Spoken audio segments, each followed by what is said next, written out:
Hey friends, Ash here with Gents. Hope you're doing really well. Today we're going to be taking a look at 3 different fragrances from Armaf, everybody's favorite clone house. So these I picked up from Fragrance X. 2 of them I had no clue what they were clones of. I'd actually never seen them before, and that's why I picked them up. The other one is one of Armaf's most popular fragrances, and I'd never smelled it, so I just added that one in. So the 3 fragrances are this one, Armaf El Cielo, and this is the one that I knew about, the one that's really popular. So I'll be talking about this one, letting you know whether or not I think it's pretty good. And the other 2 are these ones. Yeah, these beauties. There's Q Intense, which is this one, and it says Q by Armaf, Intense.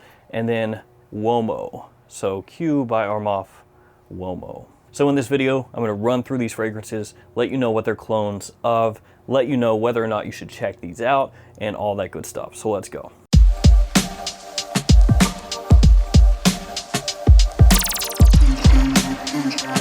Let's start it off with this one, Q Uomo, or Q by Armaf, Uomo. Let's check out the presentation really quickly. So here is the box. Got the name of the fragrance house and concentration on the front. And your size is actually down here on the side.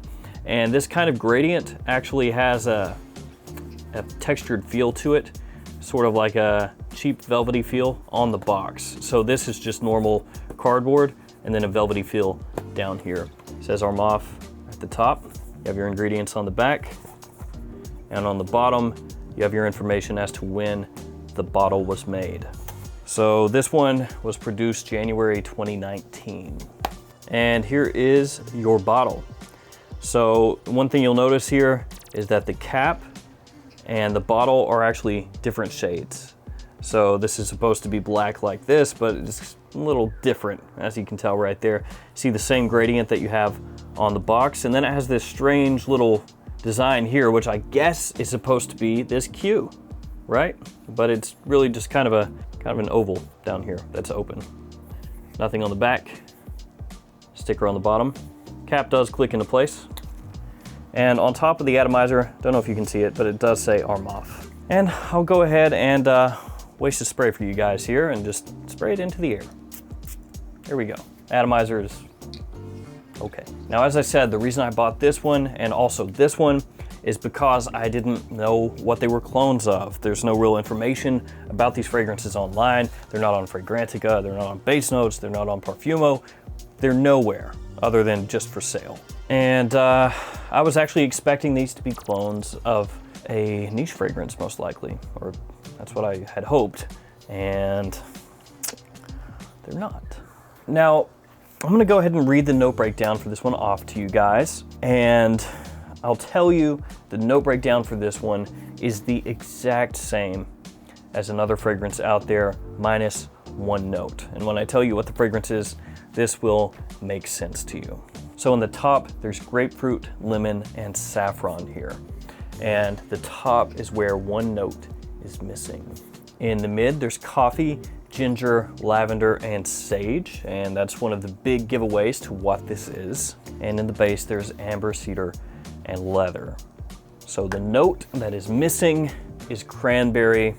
This is a clone of Ralph Lauren Polo Red Intense. So yeah, the coloration, it makes sense. The red with the black, those are the colors from Polo Red Intense. So cranberry is the note that's missing, as I said, and you don't really get that nice tartness from the cranberry off the top here, which is unfortunate because that's really the part from Polo Red Intense that I like the most. I think that's the part of the fragrance that really helps set it apart. This one goes into the coffee pretty much right away. You've got the citrus there in the top, you do get some of that, but it leans into the coffee right away, just without the cranberry. There's a poppy ginger in here, so it's got that little bit of zing to it, and there's also a slightly dusty clean lavender that you pick up pretty much right away.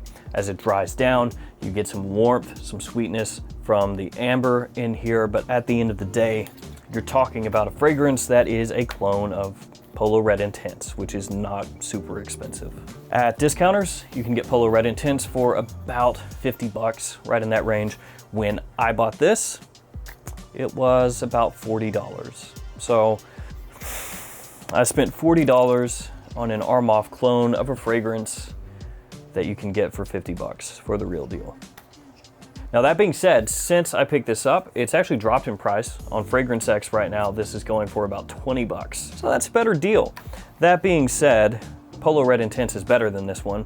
It has that cranberry in the opening that's really inviting. You know, that cranberry is really what makes the fragrance for me. The coffee is nice and the other notes are nice as well, but the cranberry is what it's about. And this one doesn't have it. So on the grand scale of Armaf fragrances, is that one worth checking out? No, hard pass. Up next, let's check out this one, El Cielo. Now this one, like I said, really well known. This is one of their better sellers. Obviously Club de Nuit Intense Man is their best seller, but this one is one that a lot of people have spoken highly about, so that's why I got it. Let's really quickly take a look at the presentation. So here's a good look at the bottle. Got the name of the house, name of the fragrance, size and concentration right here on the front, nothing on the back, sticker on the bottom.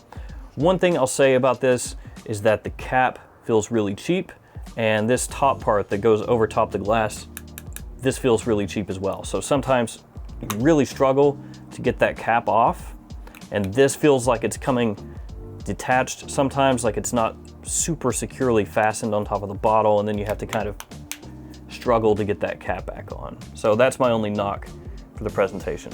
And just a quick look at the box as well.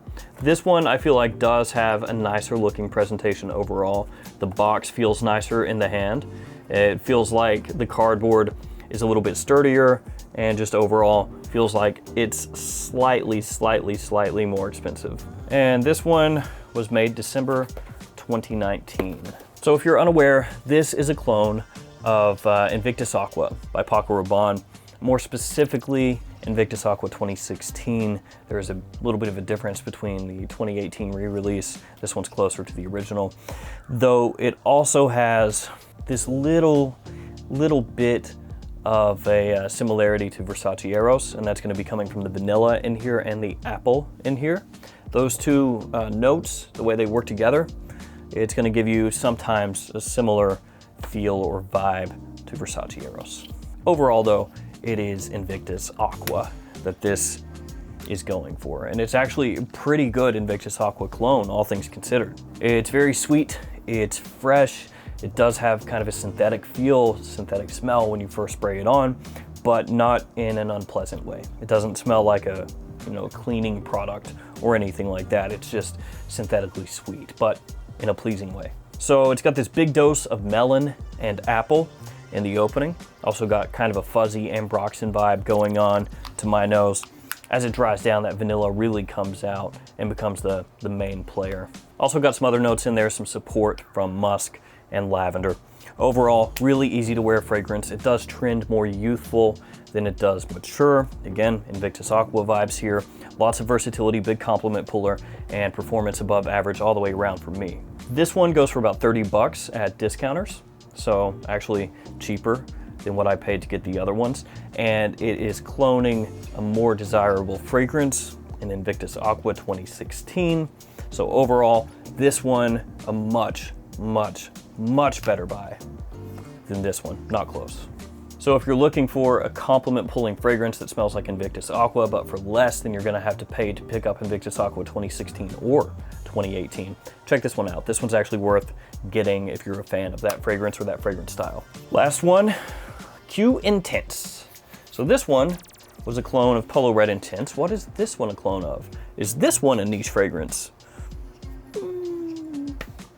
No. Is this one a clone of a fragrance that maybe is more desirable or more expensive than Polo Red Intense? No, it's not. So this one, when I very first sprayed it on, I was like, oh, I know that fragrance, but I don't remember what it is. It was one of those times, which has happened to me actually way too many times than I can recall, where I smelled something, knew right away that I had smelled it numerous times, and had absolutely no clue to what it was. Yeah, just kind of right out of my mind.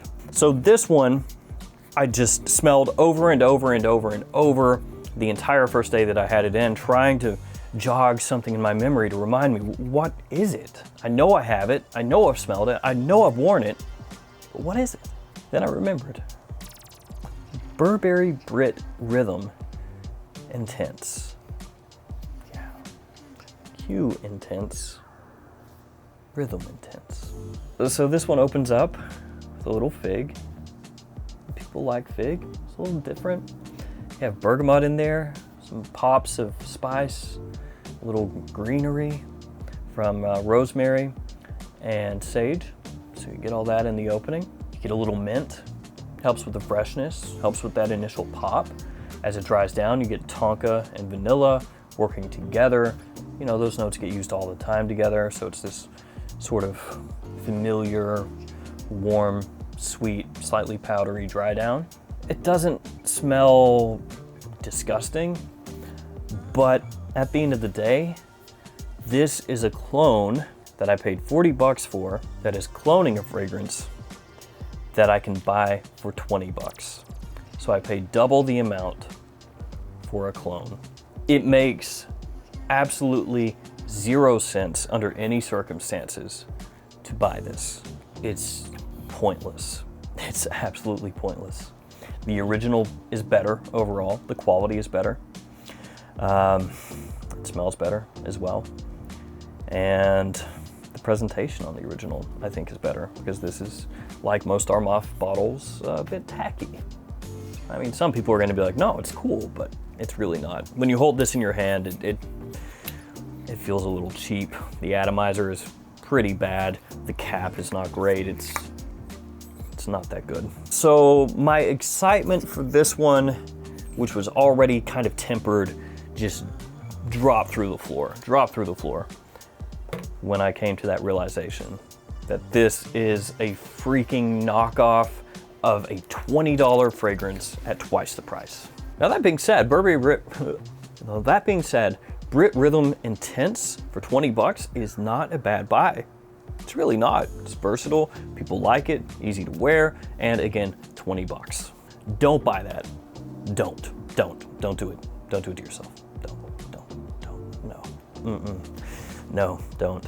No, terrible idea, bad. So these two, the Q brothers, Q Uomo, Q Intense, don't do what I did. Don't buy those. They're not worth it at all. You're gonna have a bad day if you buy those. This one though, 30 bucks or even less sometimes. Oh, had it backwards. For a really nice Invictus Aqua style fragrance. Yeah, I can see why people like this one, especially younger guys. Maybe you don't want to pony up the cash for the Paco. Save a little bit and get this one. The other two, no. And guys, let me know in the comments if you have purchased an Armaf fragrance or just a clone fragrance in general and then been super disappointed when you got it in. I know that some of you have. All right, guys, it's gonna do it for me. Thanks for hanging out with me today. Thanks for all your support. Stay safe out there, and I'll see you guys tomorrow with another fragrance video. See you guys later.